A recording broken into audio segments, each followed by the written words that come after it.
Magandang araw, narito ang latest update natin sa bagyong si Opong at sa pinag-ibayan nitong habagat. So dito sa ating latest satellite image ay makikita nga natin na patuloy ang kumikilos dito sa Visayas area, ang tinatayang sentro ng bagyong si Opong, at kaninang alas 10, ito ay nasa may bandang coastal waters na ng Ferrol, Romblon. Taglay ni Opong ang lakas ng hangin na umabot hanggang 110 kilometers per hour malapit sa gitna nito, at ang pagbugso ng hangin naabot ng hanggang 150 kilometers per hour. Sa ngayon kumikilos ito sa direksyong Pakanluran sa bilis na 35 kilometers per hour. At mapapansin din natin yung malawak na kaulapan nito umaabot hanggang sa ilang bahagi ng Northern Luzon, nakararaming bahagi nga ng Southern Luzon, buong Visayas at ilang bahagi po ng Mindanao. Kaya't meron pa rin po tayong nakataas ng mga tropical cyclone wind signal sa nakararaming bahagi ng ating bansa. Samantala, dito naman sa kanlurang bahagi ng Visayas at Mindanao, pinag-iba yung habagat pa rin ang inaasahan natin na magdudulot ng mga pag-ulan. Makikita na sa pinaka-latest forecast track ng bagyong si Opong na kagabi nga ay tumama dito sa may bandang Eastern Samar ang tinatayang sentro nito. Then kaninang madaling araw, tumawid ng lalawigan ng Masbate. At ngayong umaga nga, tumama unang-una dito sa may bandang San Fernando, Romblon, and then dito sa may bandang Alcantara, Romblon. At inaasahan nga natin sa pagitan ng alas 12 hanggang alas 2 ngayong hapon ay tatama naman ang sentro nito dito sa may bandang Oriental Mindoro. Tatawirin ng Mindoro Island hanggang sa tuluyan ng makalagpas ng landmass ng ating bansa. So pansinin po natin, yung area probability anywhere dito sa Oriental Mindoro ay posibleng maglandfall itong bagyong si Opong, kaya dapat maging handa yung mga kababayan natin sa paglapit ng bagyong si Opong. At mapapansin nga natin, bukas ng umaga, alas 8, ay halos nasa northwestern boundary na ito ng ating area of responsibility, then posibleng lumabas ng ating PAR bago po makapananghali. So, pansinin natin, halos naging consistent, nakapaloob pa rin sa area probability naging pagkilos ng bagyo during the last 24 hours or so. At yun ang inaasahan natin, yung i-consider pa rin nating paghahanda sa mga kababayan natin dito nga sa may bandang Oriental Mindoro and the Occidental Mindoro area. Sa ngayon, nakataas pa rin ng wind signal number 3 dito po sa mga lalawigan na naka-highlight ng orange. Mapapansin natin na nag-shift mula kahapon sa mga lalawigan sa silangang bahagi, napunta na po sa kanlurang bahagi dahil nga sa patuloy na pagkilos ng bagyong si Opong in the general direction towards the Mindoro provinces. Signal number 3 sa naka-highlight ng orange sa lalawigan po ng Batangas, sa Marinduque, dito sa Romblon, Mindoro provinces, at sa northern portion ng Aklan, at dito rin sa Caluya Island. Samantala, signal number 2 naman sa mga lugar na naka-highlight ng yellow.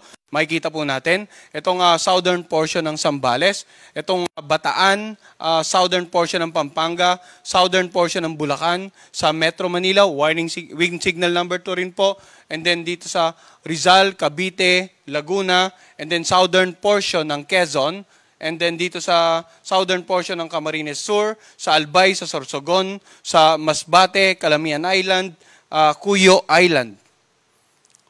Wind signal number 2 rin po sa northern portion ng bandang Antique, sa natitirang bahagi ng Aklan, sa Capiz, sa northern portion ng Iloilo, sa northern portion ng Negros Occidental, at dito rin po sa extreme northern portion ng Cebu, kasama nga yung Bantayan Island.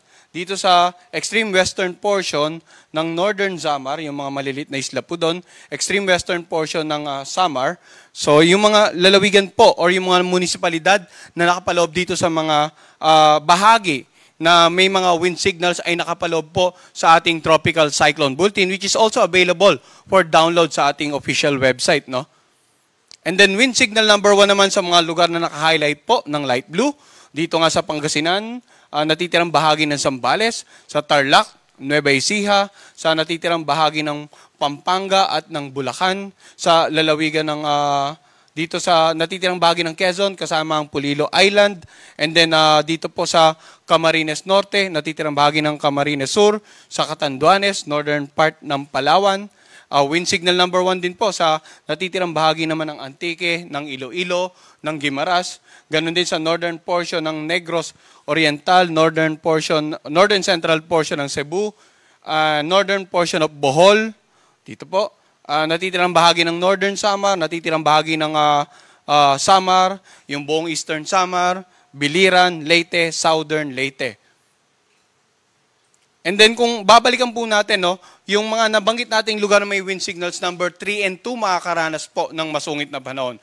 Pag sinabi nating masungit na panahon, malalakas na hangin na pwedeng makapagpatumba ng iba't ibang uri ng pananim, pwedeng makasira ng mga bahay na gawa sa mga light materials, lumang kahoy, or iba pang mga istruktura na medyo weak ang pundasyon, pwede rin makapagpatumba ng ilang poste ng kuryente at billboards. As much as possible, ilang araw na tayo nagbibigay ng babala, manatili po sa loob ng kanilang bahay or designated evacuation centers habang inaasahan nga natin yung kasalukuyang paglapit at habang tumatuwid na ang sentro ng bagyong si Opong sa kanilang lugar.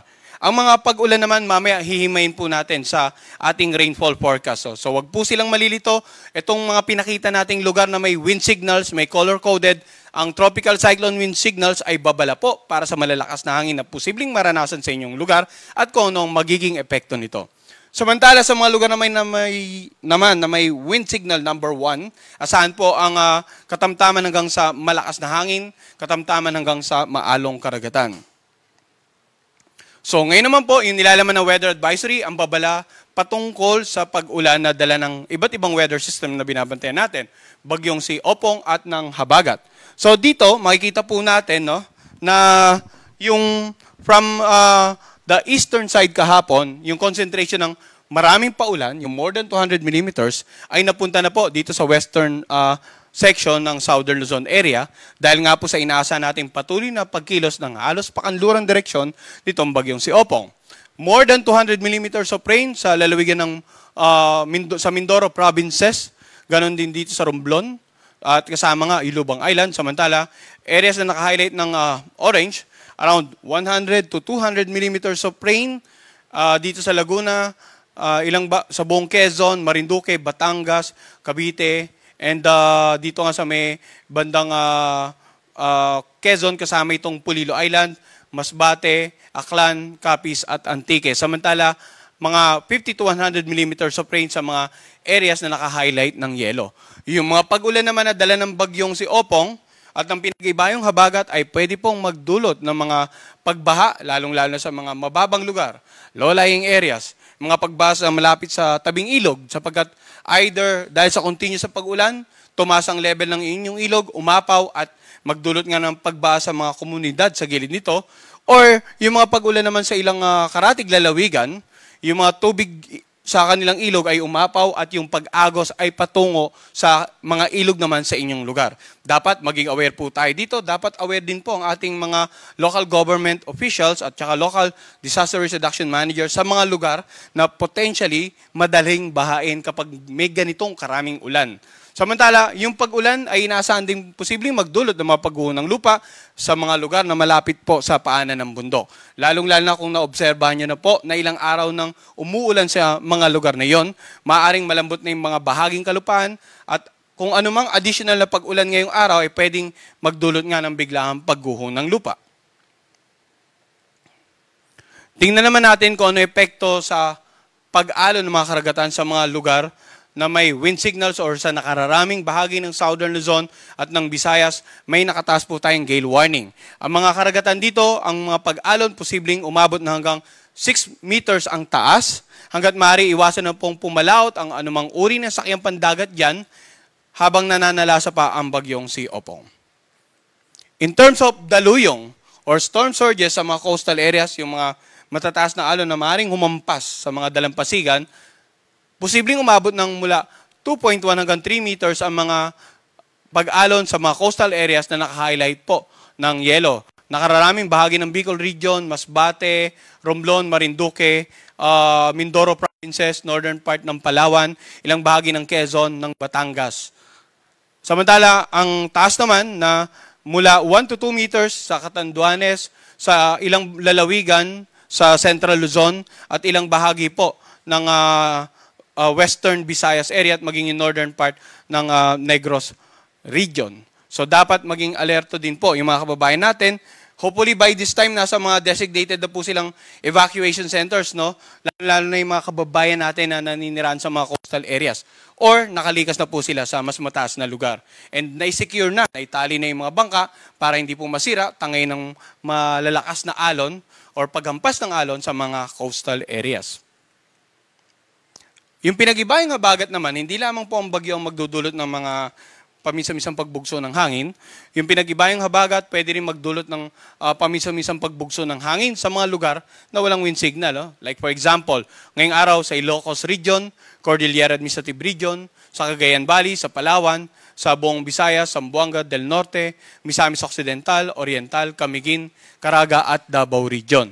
Habang bukas, sa buong Luzon at Western Visayas, may mga occasional na pagbugso ng hangin. Now, itong mga occasional na pagbugso ng hangin, dala ng habagat, ay pwede rin makapagpatumba ng ilang uri ng halaman at magdudulot ng katamtaman hanggang sa maalong karagatan sa mga areas na nabanggit po natin. Iba yung pag-iingat sa mga kababayan po natin na papalaot. At kaya nga binanggit natin kanina, as much as possible, hanggat may bagyo, wag nang pumalaot sa mga karagatan sa paligid ng Central and Southern Luzon and the Visayas area.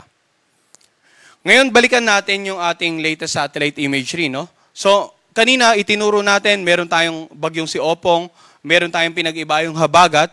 Sa labas ng area of responsibility, may binabantayan po tayong cloud cluster. Sa ngayon, hindi pa ito low pressure, no? Hindi pa kinaklasify as low pressure dahil sobrang disorganized pa. But we're not ruling out the possibility na sa susunod na mga araw, in between ngayong araw hanggang sa October 2, either yung binabantayan nating cloud cluster ay mabo, maging isang low pressure, at pumasok nga ng ating area of responsibility.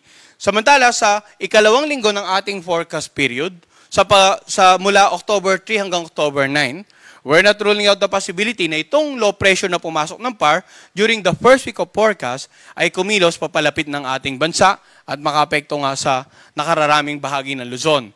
Makikita naman natin na potentially another weather disturbance pwedeng mabuo at pumasok ng northeastern boundary ng ating area of responsibility. Sa dalawang linggong forecast natin, simula po ngayong araw hanggang October 2 at yung week 2, October 3 to October 9, halos maliit pa ang tsansang maging bagyo nitong potential low pressures na binabantayan natin. Subalit, ina-update din po natin ang ating TC threat potential. Kaya antabayanan din po ng mga kababayan natin yung update natin dito. Ang susunod nating tropical cyclone bulletin ay papalabas po mamayang alas 2 ng hapon. Yan po muna ang latest mula dito sa Pag-asa Weather Forecasting Center. Magandang araw po sa kanilang lahat.